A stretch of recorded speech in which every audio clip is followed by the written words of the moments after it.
you're doing well.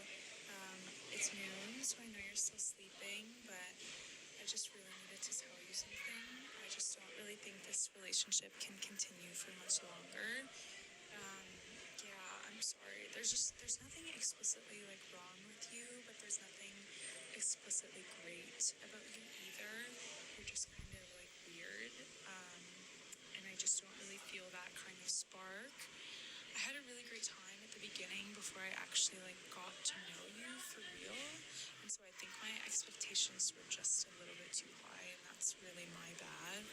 Um, yeah, whenever we would hang out, I kind of just felt like my younger self, or like the little girl inside of me, would be like really disappointed in me for staying like a second longer. And I didn't really imagine my life going this way, and like this kind of like mediocre relationship wasn't on my vision board. I don't know how I manifested this or like what I did in a past life to find someone this boring. Yeah, but it's like not your fault. Like, don't get me wrong. You're definitely a great guy for someone, just not for me. Um, and please don't cry. And if you do cry, please don't tell me about it. Um, yeah, I promise you're gonna be okay without me. Um, and I'm so thankful for these past couple months, like for real. Mostly because I got to meet your sister, and she's like really hot and cool. And I don't know, it's crazy how you guys came from the same parents. Like, genetics are wild. Anyways, have like a great day. Um, yeah, sorry.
And I think we're going. Nice. My name's Daniel, and I started a podcast. Yep, I know what you're thinking. another bro has started a podcast. But hear me out. You are right. Yeah, I think I like the sound of my own voice or something. I don't know, but I can yap. I can keep going forever. So I figured why not? Actually, the goal of this podcast, the Windmill podcast, I should have prefaced, is I'm a newer comedian. I've only been here around like 6 months or so, maybe a little longer. I'm so bad with times and dates, but I've noticed that myself and a couple others need a bit of time and like a bit more of a platform to kind of grow into ourselves, and our on-stage personalities. So here I'm kind of hoping that this becomes like a place of just like personal growth and chilling, a little bit of life updates, stuff like that. Uh, I have two guests lined up in the coming weeks, so that should be fun. But today's just a solo pod, so I wouldn't hope for anything cool to happen. I think I'm cool as hell, but I don't think you think so. Anyways, yeah, I'm just yeah, I just wanted to create a place where people could come and like just be themselves in front of a mic, cuz there's a difference between you normally and you with a mic in front of you, and you just have to get used to having a mic in front of you. Especially as a newer comic, you're just the most you get in front of a mic is 5-10 minutes. At least for me, the most I've done is 10 so far, and I wanna get to that next level as fast as possible, and this is it. This is the next. I know it looks really sad. I know that the next level looks like my balls are in. Sorry, ball shots. That's what this podcast is gonna be called. I can see this. I can see the scene from my phone here. It's wild. I might crop that out later. I don't know. Might be feeling freaky. Drop the original. Huh? Anyways, yeah. I also figured it'd be hilarious if every like podcast started with like a video of either me if I'm doing a solo pod or the guest having like a really shitty day. I did it with this one, so you'll know what I'm talking about. Just a sad day. Again, gonna be low quality as like anything. It's gonna be so bad. I'm not a videographer. I recorded on my phone with probably the fattest guy I know personally. Mina Ferris. Yeah. Uh, I have Mackie today, which is crazy. It's not that. It's pretty cool. I feel like now that I'm like a couple months into this, people are kind of accepting me, not in like a I wasn't getting accepted before, but I can see that in comedy how like every new person is either like isn't gonna be here for a long time, or they're a crackhead, or they're a weirdo, or they're just something's happening, right? I mean, something was happening when I came into the scene. If we're being honest, wow, I was in a bad way, and you guys just let me keep saying those sad jokes. It wasn't even funny. It was just like someone help me. I would just get on stage and just like yeah. I thought I was like saying punchlines. I wasn't. I was just like oh. If I saw myself on stage, I would be like, this guy has got to go to like a therapist or to cry. Oh my goodness. Yeah, that was bad. And I remember my worst set so far, at least to me. I was at the comic strip during the funniest person with a day job, which ironically you just don't have to have a day job to get into. I just put myself in as a student. But when I invited all my friends, I was like, "Oh, I'm gonna do so good. I'm the best ever. Oh my god!" And I got up there, and it was so sad. I'm not even joking. It was like it couldn't have gone worse. I went up there, said all my jokes too fast, and then just by like 3 minutes 30, I was like, "Yeah, how do we feel about taxes, guys? Like how we? Well, what about this tax situation? Anyone here hate taxes?" And it was just the quietest. It was crickets. And I couldn't. The crowd, I had lost them. And then one of the hosts was like, "Bro, if your parents were here, I think I saw them leave." And all my friends saw it, and they all have to be like, "Hey man, it wasn't that bad." And you know that your friends are always gonna lie to you. They're all. I hate when people tell me I did good when I just know I didn't do good. The standard's too high, and not too. I have a standard for good, or at least okay. And if someone comes up to me and then goes, "Oh man, great set," I'm like, what's wrong with you, man? Do you hate me? Like, if I hated someone, I would be like, "Great job," every time they bombed, just so they didn't like get better. Or like, you have to feel bad to do better eventually. If there's no like negative, excuse me, if there's no like negative feedback or yeah, negative. What's the word for negative reinforcement to when you do bad? You'll never get better. Or like, I don't know. I think I'm just a negative reinforcement guy. I have to like be in pain and suffering to really get off my butt and like do stuff. So every time someone tells me I did good, all my friends were like, "You did great, man. Yeah, you're new and blah blah blah." Granted, this was like I had done less than 10 sets at this point. I accidentally signed up for the competition. I didn't even know what it was. I just thought I was signing up for an open mic. It was like I signed up for it before I did my first set, and I forgot about it. Then they just sent me an email. I was like, "Oh shit, I'm doing this. Okay, let's go." It was really scary, and I shouldn't. I guess it was a good learning curve. And and since like it's one of the first few sets I ever did, next year when next year comes by, I'll have like a really good way to gauge how far I've come because I'll have like pretty much the exact same day a year later. And I have that comic strip set burned into my mind of its pain and so the sheer amount of pain I got. And that's shout out my sister. She's the only person that would tell me if something is bad. She is the only person that would be like that was. She came up to me. She was like that was the worst thing I've ever seen. Maybe you should quit. And I was like, finally a real one, you know. Finally someone who knows what to do. Everyone, I thought all my friends were fake that day. I didn't talk to any of them for like a week. Or I just wow. And like I didn't even care that I had dropped some pretty weird stuff on that set at the beginning of it. I have a joke about how like I shit myself rapping and crying about a girl that things ended with. Uh, and I thought I was gonna be scared to confront them after they heard that out of me. But the lack of like hatred I got from them made me go like, "You're not even real ones. I don't care if you know this. This isn't even vulnerable. You're all just little losers." And yeah, that was fun. I'm doing Mackie today, which is cool. Heg is the best. I like that guy. I make a point to show up like super early to even just like a draw or any open mic cause they notice, the hosts notice, and like you get a couple brownie points. I know maybe your work should speak for itself, but like no one ever said no to brownie points. I'm proud myself. I love brownie points.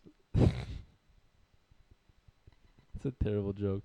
One time I was in like a alignment shop for my car, and this random white guy comes up to me. He's like, "Yo, you're downtown Browntown. Someone's my best friend." And he kept dropping the N word to me. It was wild. And old men like that are divorced. It's either they're divorced and fishing right now, or they're divorced and they have a sugar baby and they need to show you her tits. They need to show you her tits.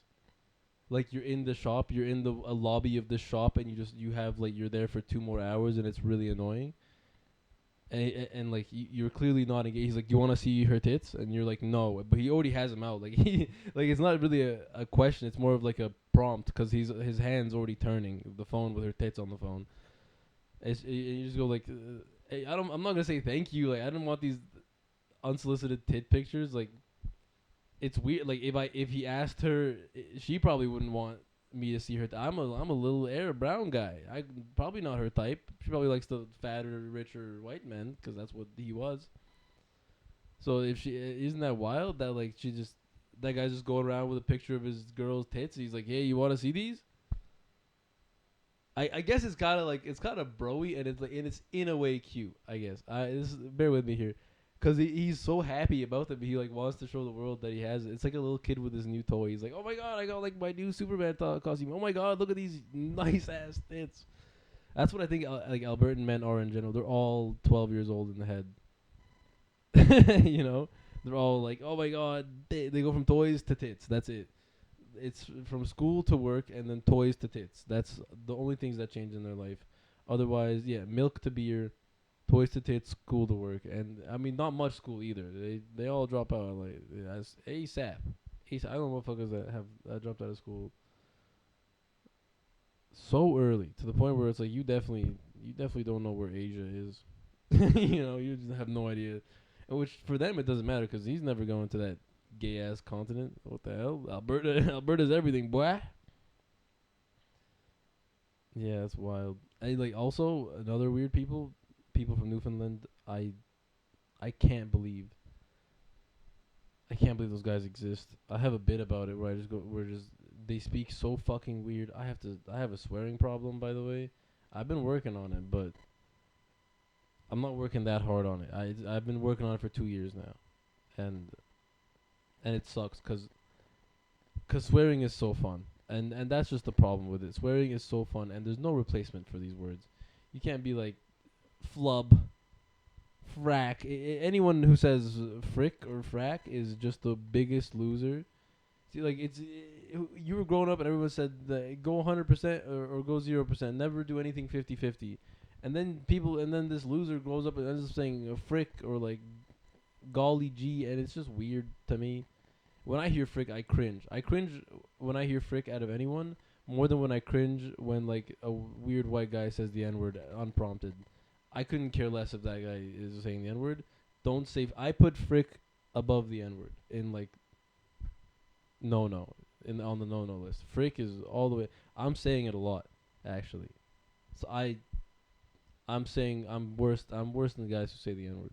But technically, like every other Egyptian man,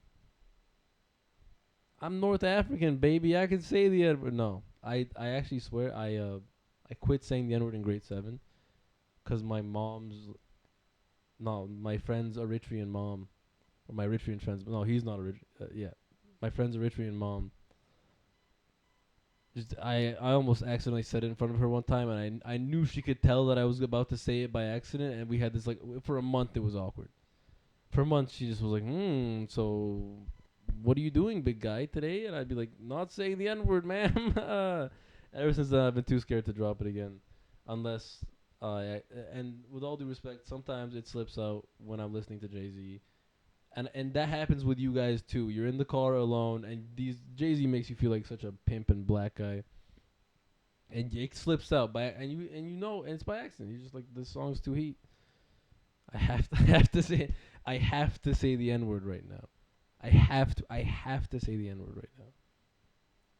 Yeah, although I don't play too much Jay Z anymore because it leads to a character. I feel like I'm hyper focused on how I'm perceived a lot. It's a little annoying because uh I really don't want to be.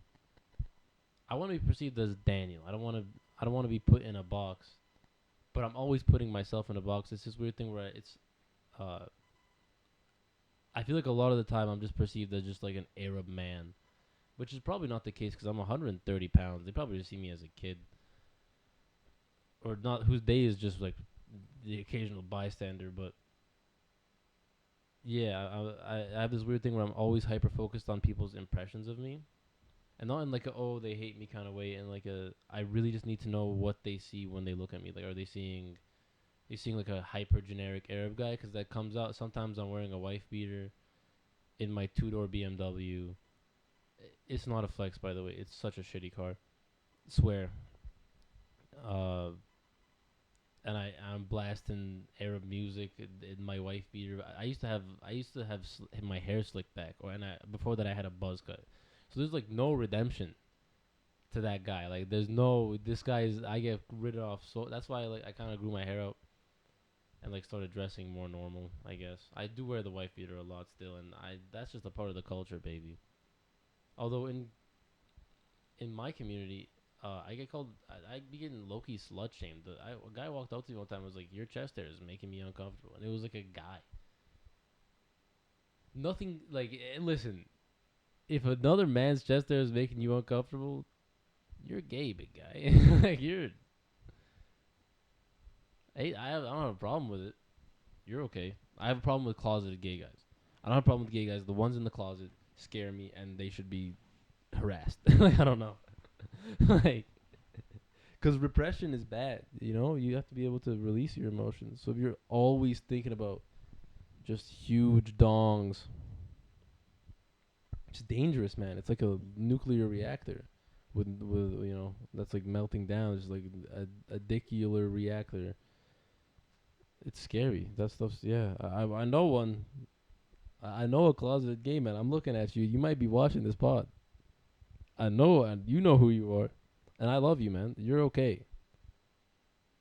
Just come out. Like we'll still be. I'll actually stop being weird around you, and we can be friends. 'Cause then you can stop being weird. 'Cause you're weird. It's so obvious that you're weird, and it's for no other reason that you're just trying to be straight. Welcome to the Windmill podcast. We just call out closeted gay men directly, and we don't even say their name. We just gotta let people guess.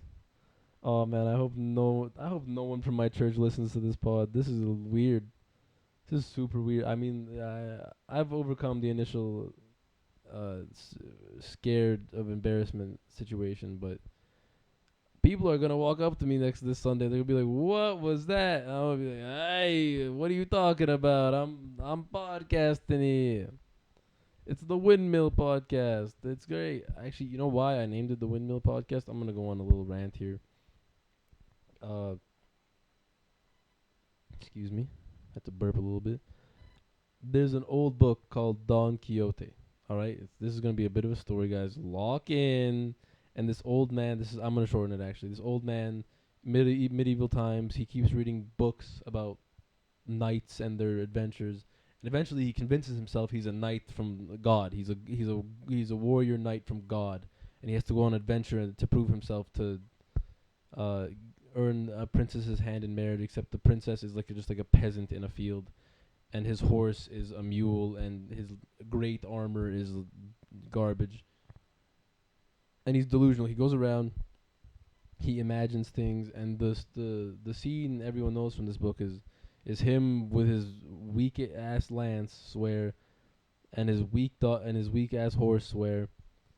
Just he sees these windmills, and he thinks they're big giants attacking the land. So he goes and he trots and he runs at this windmill, and he goes and he goes and he goes, and full speed. The windmill arm hits him. He didn't even make it to the windmill itself.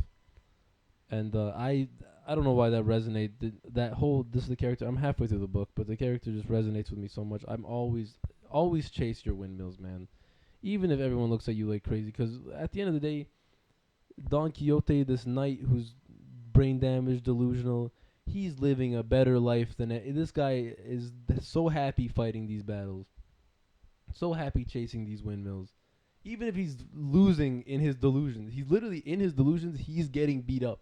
He's like, "Oh, this is a tough day," but his like total acceptance of the situation and like grit and like joy in that grit. Like I'm never gonna give up in this delusion that like is actually a for real delusion is amazing to me. I think that's amazing. I think we can apply that to the most of everyone's life. I know everyone loves to live in reality. Screw you.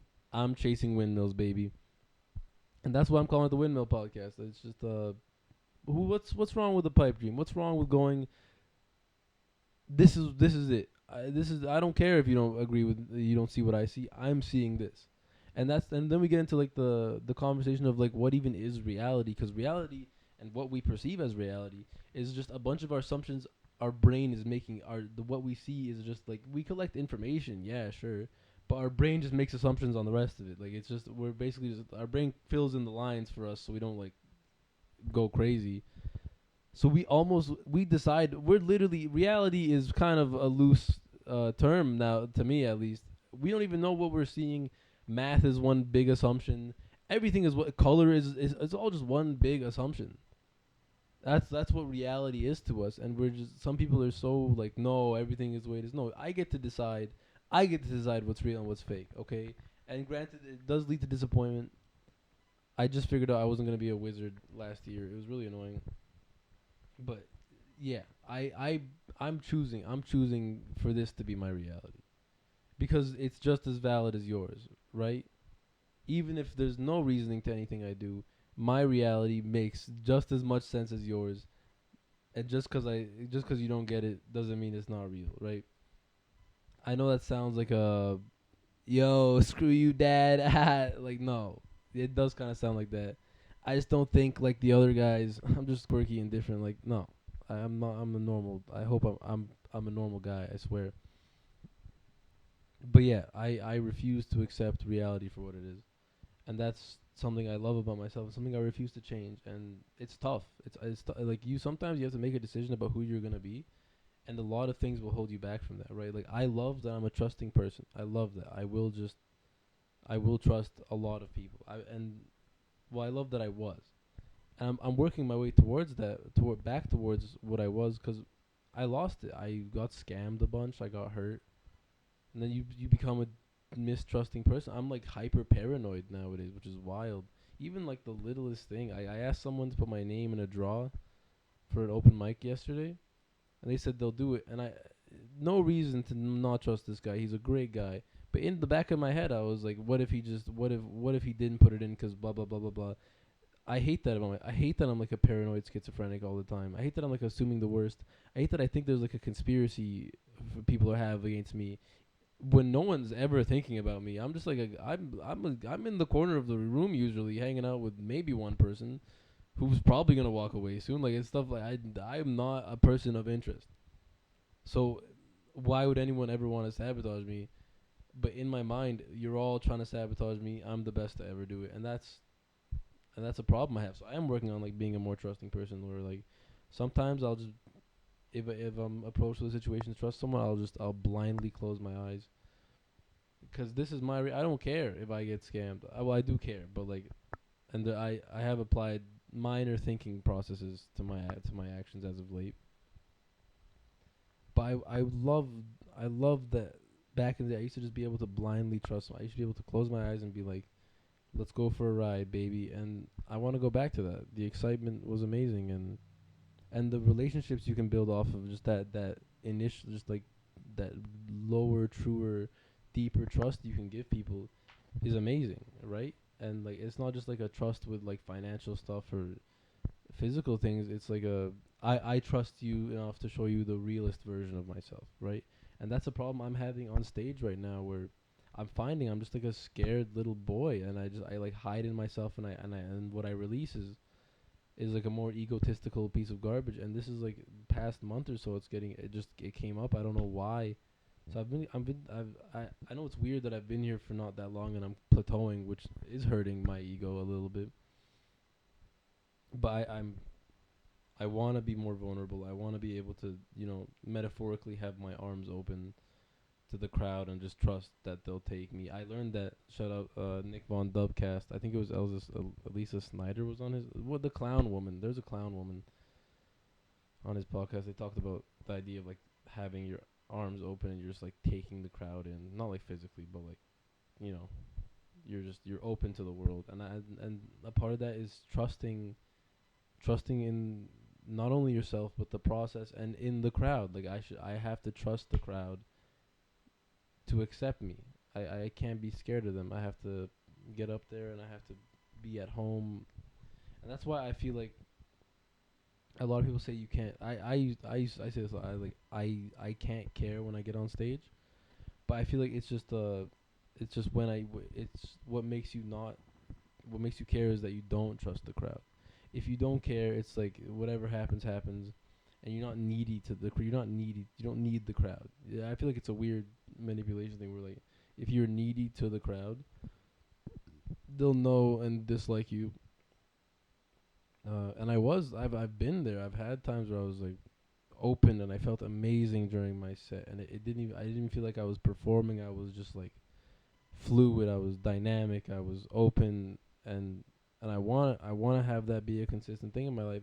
And I honestly truly believe that this is the next step towards that. So even if you don't like this pod and you manage to make it 25 minutes into me yapping for this explanation, I'm happy for you, big guy. You made it in, and here's my explanation, and it kind of makes sense, don't it? Right? So, I, I'm happy that I'm doing this. I really am, and I'm happy that I'm doing this not as just like a bro who's like I like the sound of my own voice. There's a goal to this. There's a niche to this. There's something that we're doing here. So even if not one person listens, that was never the goal. I just get to I just get to be in front of this mic. I get to practice being vulnerable. I get to grow. And with these next two comics coming in, I have Haidar Gonzalez and hopefully Mallory. We'll see. Newer people, or just people that are newer or just need a platform to grow into themselves and become who I can see as an amazing comedian. Kevin Haidar, or Kevin, he has two names apparently. Uh, he has jokes. He has energy. Like, he just first needs to get his accent just a little bit better. I don't even want it to be. I don't want him to have an English accent. I just want every word he says to be understandable. I guess. Why am I recap? Why am I telling you about the future, man? I'm gonna keep everything a secret. Ooh yeah, buddy. Yeah. Anyways, I'm super excited for where things go. I'm super motivated. I'm out almost 4 to 5 nights a week. I strive for 6, but stuff happens. I'm on track to be out 6 times this week. So I'm gonna actually shoot for. I'm actually gonna shoot for Monday, Tuesday, Wednesday, Thursday, Saturday, Thursday, Friday, Saturday. And if I get all 6 nights, I'm not even like performing. I just want to get out there because my favorite jokes I've ever made come directly from when I'm just chilling on the side of a show, not really paying attention to the comic. I feel like I know it sounds bad to not be paying attention to the comic, but I feel like the energy in the room uh really is cohesive to like that comedy, that like funny bone in your brain, right? Especially because I'm new and I'm still building those muscles, big guy. I think I have potential, but there's holes. There's big holes in my game. We're gonna fill those holes, just me and you, and you get to follow me through this weird story we call life if you do want to follow me. Yeah, I'm excited about this. Yeah, that's pretty cool. Anyways, I also feel like I have to be super well dressed when I perform, which is just not true because some of the funniest guys we have here in Edmonton dress like my ass. Yeah, I swear. I looked into it, and Dave Chappelle I guess had fits, but they were trash. They were like objectively bad fits.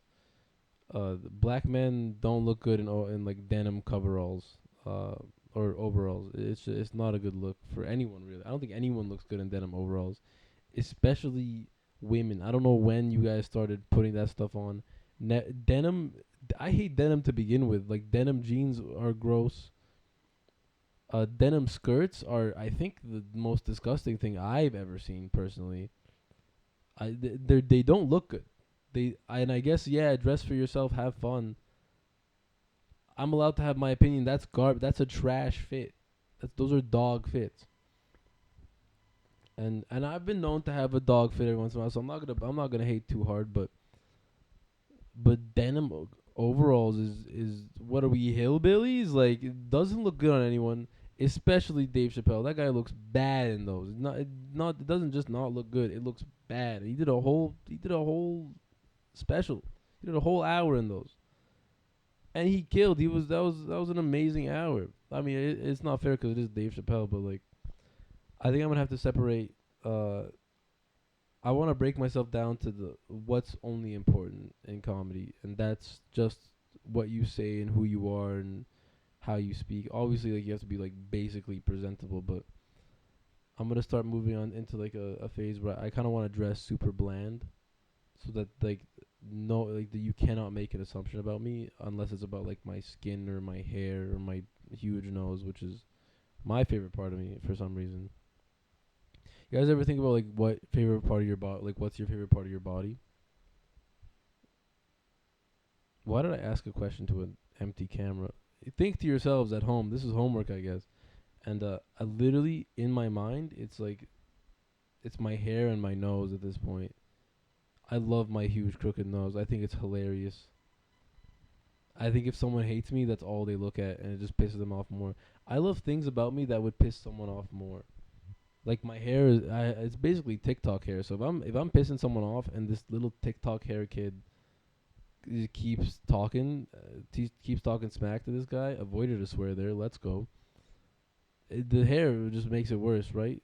If I had like a basic cut, there'd be nothing to hate. But I love having things to hate about me. But that doesn't really apply. I don't do that on stage. I guess unless you're amazing, which I'm not yet. Yeah, so I'm gonna start dressing a little bit more plainly. I just wanna make sure that what people see isn't much when I get on stage, and I wanna wow them with my words and my voice. 'Cause yeah, there's guys out there that are like they look different, and it aids their comedy. But number one, I don't look that special to begin with, so I don't want to aid. And number two, I love the idea of just like of just letting my work speak for itself and growing the things that truly matter. I've seen there's some really wacky looking guys in our scene, and they address it and they're self-deprecating and it's amazing and it works. And it's 'cause they look wacky, they have to, so it's fine. I don't look wacky. So if I focus on being super good looking, super attractive, I'm not trying to I'm not trying to like have the crowd come. I want them to laugh. I don't have to look attractive.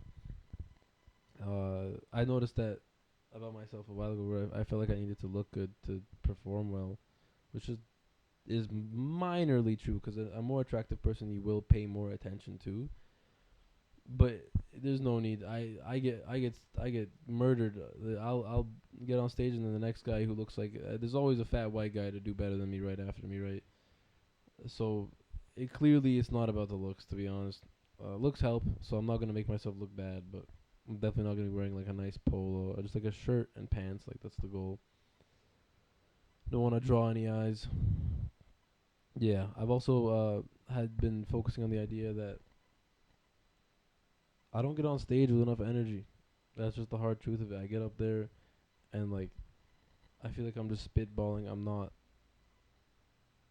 I mean, sometimes I am, but like that is a problem I have where like energy is an issue where I just always need more of it. Which I'm having this trouble where I can't communicate, because as a person in real life I have way too much energy and I'm like super engaging, and I want to translate these things to comedy. I know I have the potential, and I know I just need to build that comfort. I know I need to be able to trust it. We're just reiterating about trusting the crowd, growing, blah blah blah blah blah.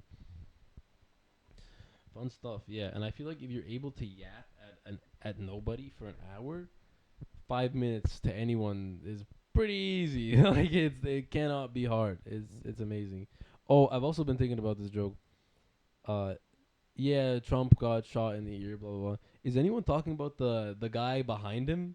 Like there was like a bystander that was behind Trump that was sitting that stood up when the gun was shot, and he like started doing some kind of like weird pendulum swing with his ass where uh and like he was looking for a shooter, except he was like just an old man and definitely just didn't have the vision to see like the text his ex-wife is sending him about the kids.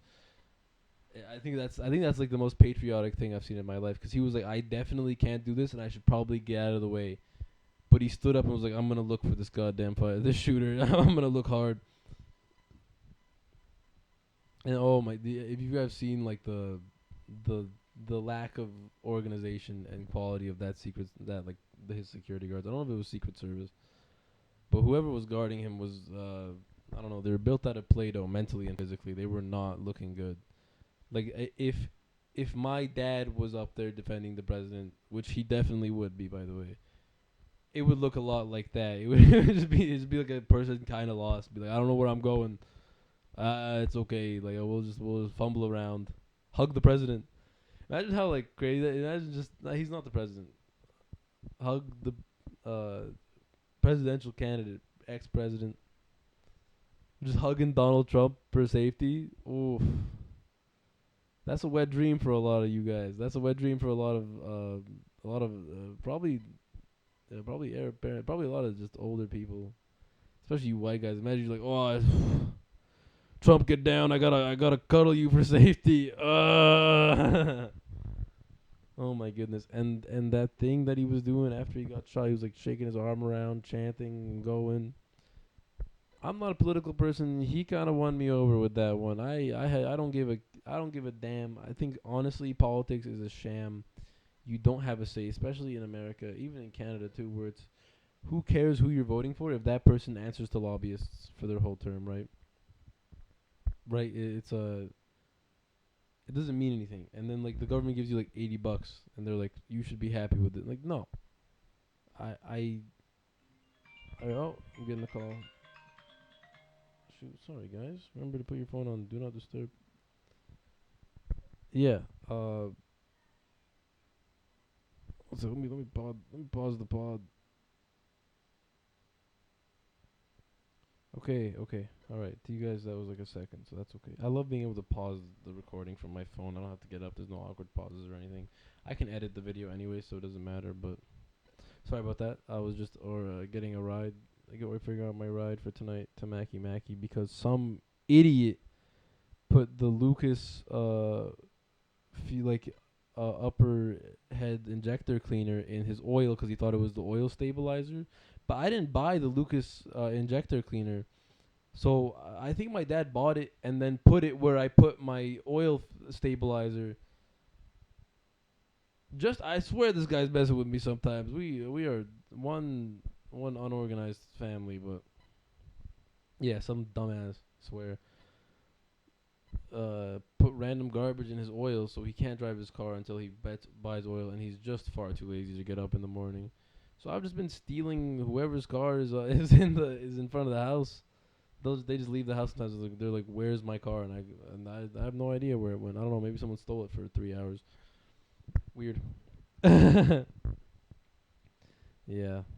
Oh, something you guys should know. I fix cars out of my garage, unlicensed, unregistered mechanic, and that's as far as we're going with that one. It's a fun ass job. Oh my goodness. I wake up whenever I want and just do whatever jobs I want, and at $70 to $80 an hour, I have to work a lot more hours at whatever $20 per hour job to even break the same amount of money.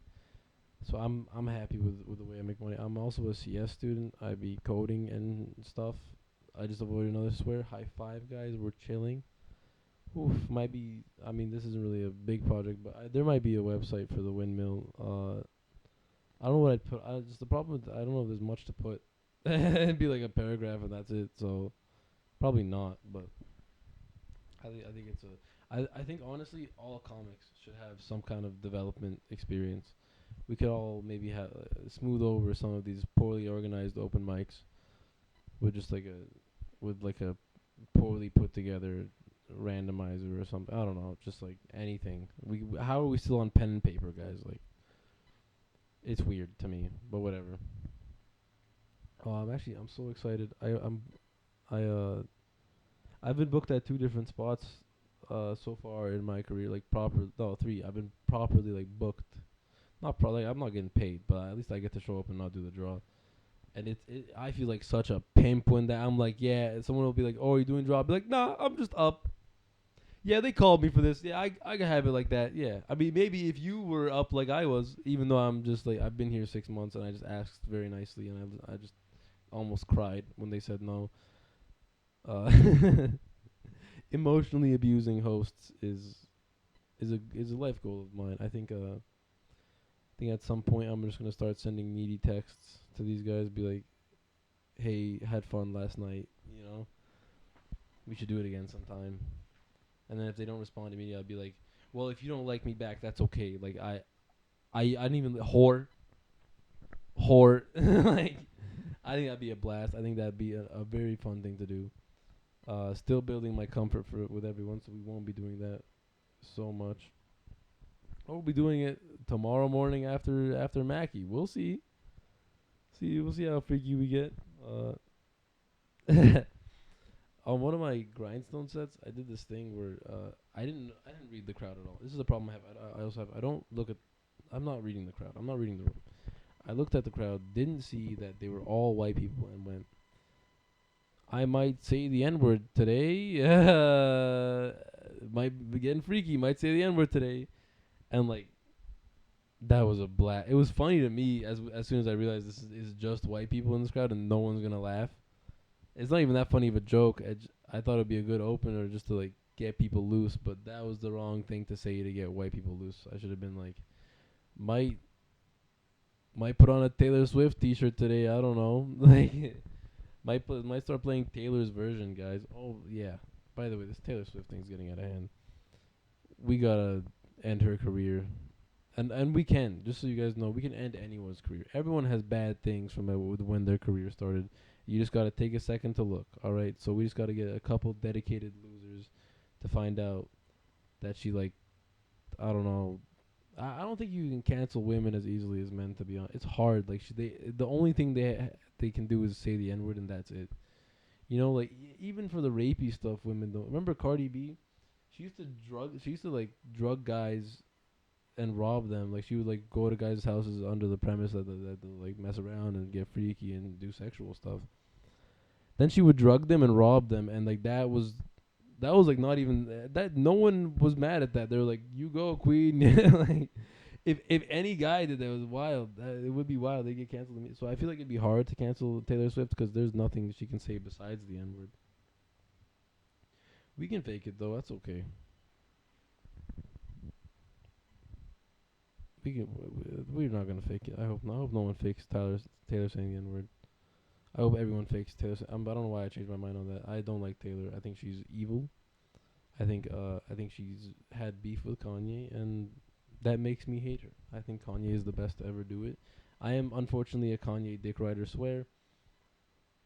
Uh, and that's just the fact of my life. It's who I am, and I'm tired of apologizing. I hate that I can't go on stage and talk about how much I love Kanye. Even ironically, I can't even talk about how much no one respects Kanye fans at all. What's wrong with liking someone despite like XXX fans didn't get this much hate.